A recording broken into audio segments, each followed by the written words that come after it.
Hey, it's JC1424 once again with NASCAR Thunder 2004. And in this episode of our 4th season in career mode, we're going to be completing race 27 of 36, which will be the Sylvania 300 at New Hampshire International Speedway.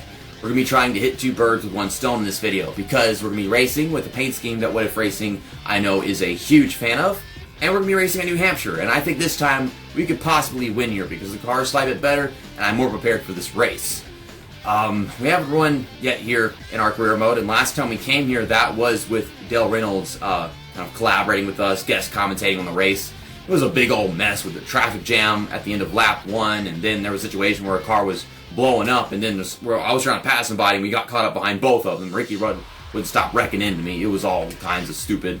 But in the last episode, we raced out Richmond, getting our 9th win of the season. I think 9 wins. And last season, we got a total of 14. We've got 10 races left. I think I can win 5 of the next 10 races. Maybe more than that. Who knows? I'm probably going to have to win this championship because we are 50 points behind Tony Stewart. And Jeff Gordon is 5 points behind him. And then I think we're like 14 points behind Dale Earnhardt Jr. right now. And with all these guys always running up front, I have to pass all those other cars before we get up there. And the game does allow us to do that. It's just once you get up there, it's beating them that is the problem. And if you have some kind of issue with the traffic, or there's a caution, and you get stuck a lap down, or everything gets all kinds of messed up, that changes everything. All these rivals, Randy Norton, Tim Wagner, Russell Richardson, all these damn fancy drivers. And we're making rivals whenever you go to a track like Richmond because it's a short track. But of course, Tony Stewart is our ally, and he's all the way up there in like the 100% range, so that is good. That is all that matters. So, let's go to race weekend. Quick select the equipment. We got a 85 car rating. We got an 83 or an 84 last time, so like I said, better equipment for this race. And hitting 2 birds with 1 stone, that's what we're trying to do. The birds are WhatiF Racing and New Hampshire for Dale Reynolds. So, my friends are birds, and I am trying to kill them. That's unfortunate. Our pole sitter is Tony Stewart, starting next to Ricky Rudd. Once again, this is the season for Ford drivers. Unfortunately, they can only be so good. Nice to see Ron Hornaday driving that 2 car. It just sucks that he's not running well. I don't know how far I would go into this career mode until finally we were able to see Ron Hornaday just actually doing better instead of finishing last in every damn race he does. Because you do get to see drivers like Johnny Benson always running top 15, top 10, and I like that. But at the end of the first lap of this 30-lap race, we've made up nearly 10 positions. Kyle Petty is losing his damn mind. I mean, that's incredible, but he doesn't actually have a mind, so that's what's more incredible about it all. Just passing all these guys, they're all just grouped together, going 3 wide on each other. And just like that, we are in the 20s. By the end of this lap, I think we should be in the top half of the field, in the top 20 and whatever. So many damn fancy drivers in my career mode now. Like, it's probably at least a quarter of the field just fancy drivers. Like 6, 7, maybe 8. I don't know. I want to say 10, because I'm pretty sure they got at least some Busch Series drivers and all kinds of other real drivers in there to actually prevent it from just being mostly fancy drivers at the back of the field. But the thing, it's not just the back of the field. You got fancy drivers at the front of the field. I mean, you see fancy drivers starting in the front row every now and then. I mean, so does Kenny Wallace, but you know, he's Kenny Wallace, and this game's got a thing for him. I don't know about road courses, if they just have fancy drivers that can be good at road courses. This car is tight. Like, it has a serious lack in downforce, I guess I should say. It's like a real pain in the ass to get the front of the car to actually do something. If I want this car to turn, I gotta use the back of the car. Well, there's Johnny Benson, not doing as good as he usually does. I don't know why I hit him, but that's not gonna help his case. All piled in behind me and next to me and in front of me. I really don't have much to say right now. I'm still getting used to this setup, by the way, though. Because I had to move around all the freaking furniture. In case you didn't see the post on Twitter, the post on YouTube, or the NASCAR Heat 4 race that came out yesterday. Yeah, I had to move around all this freaking stuff because my mom bought me and my brother Darian a bunk bed. And the difficult part about all that is pretty soon I'm going to be moving out, so I'm not going to be in this setup for very long either. So we're going to go from one set to the other to the next, just like that. Jeff Burton is racing the crap out of me right now. Fine, pass me. I'll just make some kind of crossover on you down the backstretch. What are you doing, you lunatic? This is where it starts getting difficult to pass these guys. And like I said, the freaking car is tight, so that's why I passed them and then they just passed me right back. But we're about to get into the top 10 once they get around Kenseth and Jimmy Johnson, I suppose. And I think that might happen going into turn 3 in a bit, because we're passing Jimmy Johnson right here. Where is Matt? These guys go completely out of their way to pass me. And they try to take up the whole track. It is ridiculous. It doesn't get much worse than it is here. Like, whenever they try to block you, they go just everywhere. Usually at other tracks, like, there's only so far they'll go. They'll take their time to get to a certain part of the track to block you. But here, they'll jump from the bottom to the top, just like that. Now, Dale Earnhardt Jr. is blocking me. Oh my God. Got, who's that? Kevin Harvick in an alternate paint scheme. It looks like it's like his 2001 Looney Tunes paint scheme, because it's like silver with red at the bottom. 4 seconds. I don't know if we'll be able to get to the leader before we take our pit stop, but we're keeping this car in shape despite the fact of having to slide left and right to get to these guys. We're going to hit Jeff Gordon. I'm trying to get off of him. I'm surprised that was only 30. I thought it'd be freaking 60. But the brakes just got completely locked up and it did not want to slow down and turn. It didn't want to do either. I can't pass people on the outside. It's New Hampshire. You can't do that at all. If you want to pass somebody, you got to do it on the inside. Or if you're going down the stretch, you can do it on the outside. That'd be fun. We got enough of a run to do it right here. Well, we did until I hit the wall. Oh my God! Car, stop veering off. I'm trying so hard to pass somebody, and you're just not letting me, car. I get a run on the outside, hits the wall. So I get off the wall, then it veers into him. It's like, you just can't go in a straight line in some of these damn NASCAR games. And I'm not trying to hit him. My car just does not do that thing where it turns. Turning, nah, car don't feel like it. We are definitely not getting to the lead before pit stop. So I thought we had, like, the 6 laps to do it, but this car is so tight. I'm going to change the setup for sure, because I can't win a race with this car. Maybe take out half round a wedge and then add in like 5 PSI. That's probably a good equivalent. I don't know why Harvick hit me there, because he's trying to pass Kurt Busch on the inside. So, I mean, I don't know how much further you can drive Kurt Busch up the track. 3 wide? YOLO. You only live once. Try to make things interesting. Gosh, I cannot turn. I can't do anything. I can't finish the fucking corner.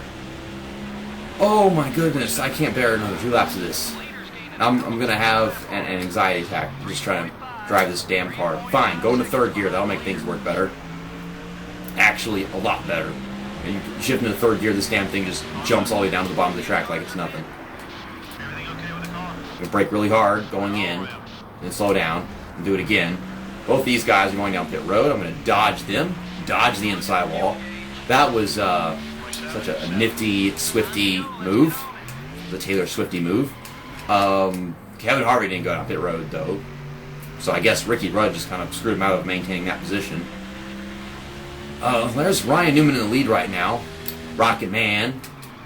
And we almost could have gotten to him. Of course, pit stops have started, so I'm not really sure if it would have counted if we did. Really good pit road entry. Almost rear-ended Ryan Newman. We're not fixing any damage. We're going to full tank of fuel, 4 tires. I'm going to turn it up to 25 PSI, and we're going to put it on 0.0 turns of wedge. Okay, now we've bashed up the car a good bit. Some stuff on that side, some stuff on this side, all these freaking tire marks. I'm pretty sure the entire left side of the car is just completely blank, though, because I only pass people on the inside. On the outside, nothing happens. Okay, we got some tire marks, a few of them, though. But that right side is just like a huge mess. If I win this race, that would be an amazing race win diecast. Just all the freaking marks left on it to win this damn race. I don't know why it is, but New Hampshire is like one of the roughest tracks whenever it comes to racing in this game. It's also one of the most beautiful tracks in this game, and I can't explain that. It's like The sky has to be blue with pink clouds. What is that romantic, beautiful nonsense? Why? Kevin Harvick is still around me after pit stops. I don't know. Did we pit on the same lap? Because he didn't pit on at the end of lap 14. We're coming out next to him, and oh my gosh, he just got held up big time by Jimmy Johnson. I'm going to pass Jeff Gordon. Going in turn 3. Get the run off of 4. Gosh, I've spent the past 2 New Hampshire races trying to pass Jeff Gordon. Finally, it happened. I mean, the closest we got to actually doing that was last season, whenever I almost won the race, but then I blew my fuel cell instead. Well, the car definitely turns better, I can give you that much. This is exactly what I wanted. I didn't even notice that the difference between how the car handled at first. I was just thinking like, oh, it's fresh tires, it's how the car drives. But I was actually able to finish turn 4 right there, and that is great. This is what you wanted! Is this what you had in mind? This is what you wanted!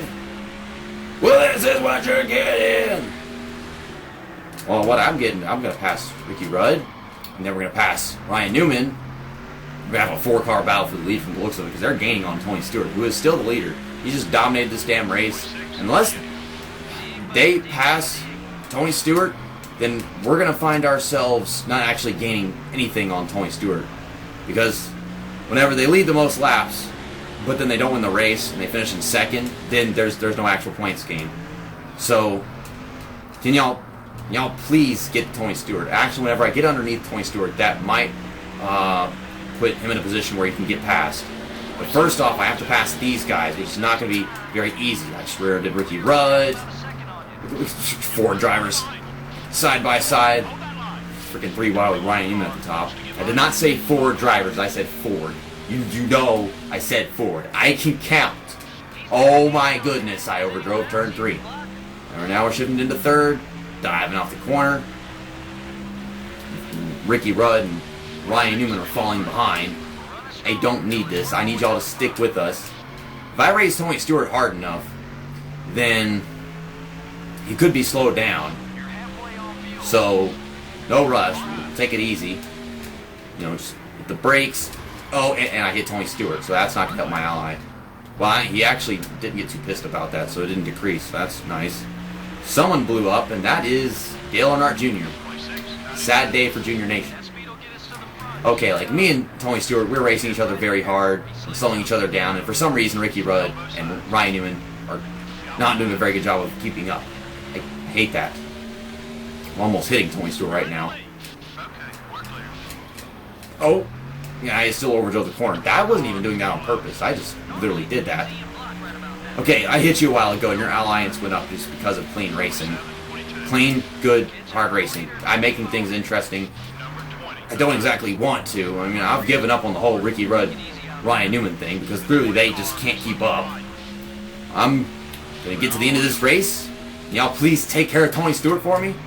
I've got lap traffic to worry about.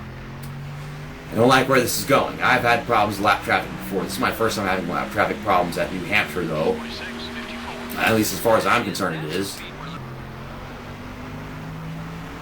So many lapped cars! Greg Biffle! Why? I mean, that probably slowed down everybody behind us, but still. I don't have anywhere to go whenever a freaking lap car is blocking me. They're just driving that damn slow. Okay, I'll pass Ron Horty on the outside, and then we'll just dive past everybody. I don't think I really need to pass these guys. I could just stick behind them and finish the race. Shift down to the 3rd gear.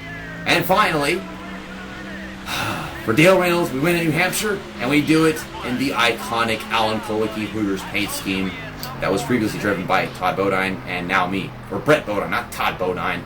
Let's do some donuts. Actually, no, let's not do any donuts. Let's just, let's turn the car around, first of all.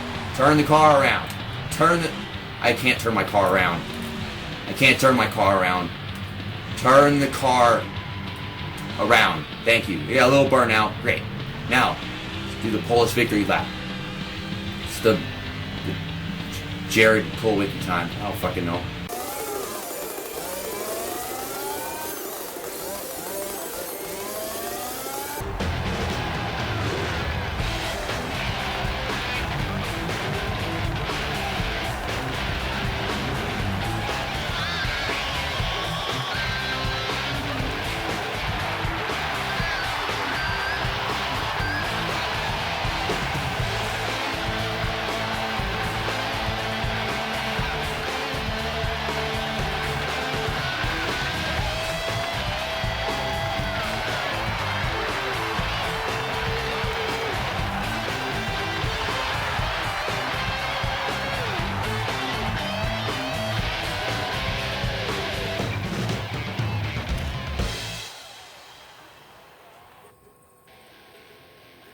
lack of progress ails me greatly. But Jeff Gordon is now 39 points behind Tony Stewart. Not the best of runs for him. Dale Earnhardt Jr. with that DNF loses like 150 points on the leader. I mean, he was like 36 behind him, and now it's 182, so I guess that's a good calculation on my part. Yeah, that was my 10th win of the season. Only 4 more to go until we tie what we got last season. Driver respect levels. Okay, Randy Norton and Tim Wagner are still rivals. And we got a little Mark Martin here, and I guess a few little skerfuffles with other drivers in this race. Jeff Gordon's in there. Tony Stewart is still a 94% ally, because I guess we turned him into like a 98 by passing him clean one more time at the end of the race, something like that. Of course, we're going to be using this silver paint scheme whenever we go to Dover for the night race in the next episode, which will be coming out probably beginning of next week. Let's go to team management, see what we can do in the shop. 5 races left until the body shop comes in to increase our downforce. I could use that because the car was tight as hell on a setup that I've been using since I started my career at New Hampshire. Nothing to do in the chassis shop because we still got 1 race left until they're done repairing the old one. So we're going to be using all used equipment whenever we go to the next race because we used all fresh one whenever we used this one. So there's still repairs on all the other stuff. And sponsorship ratings, 64 happiness. So was it 66 before we did that race? Because, you know, if it ever just decides to not go down in happiness, I want to know. I don't want to miss that. And I'm guessing that it was at 68 whenever we started this contract, because it goes down to every race, and it never just stays there or goes up. Hopefully I'm not missing anything. Okay then. See you next time. That's that, and episode over.